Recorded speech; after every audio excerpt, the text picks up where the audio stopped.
mhuri yezimbabwe nyaya ndiyo nezvemuzora nhasi inyaya yembavha idzo 4 dzabatwa dzichitraya kubira vanhu paflyover.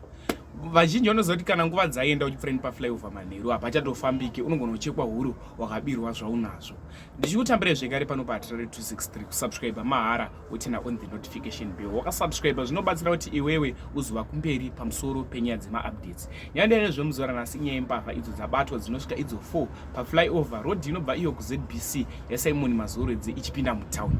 Ndokumborozita zvamunofunga comment section pamusoro penyaya iyi. Mbavha idzi dzabatwa dzichizama kubira vanhu. After dzabatwa dzichizama kubira vanhu dzaendeswa iko kupolisi iri kuMbare police station. Mapurisa ari kuzivisa vanhu kuti wese akambobirwa paflyover, kuti wese ane chinhu chaari kuziva kuti akangobirwa paflyover.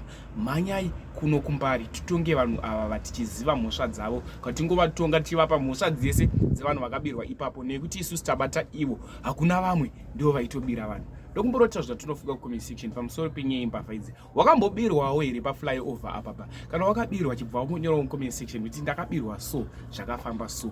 Hanzi kana wakabirwa tibatei panhamba dziri kubuda futi pascreen apo, ndo nhamba dzemapurisa dzobuda pascreen kana kusvika papolice station iyo yekuMbare police station. Nomborota zvatinofunga comment section pamusoro penyaya iyi. Uriwe uri kutonga nyaya iyi, mbavha idzi unodzipa makore mangani? But wakaona wanzi mhosva dzese dzevanhu vakabirwa paflyover uyai tivatongere ipapapa.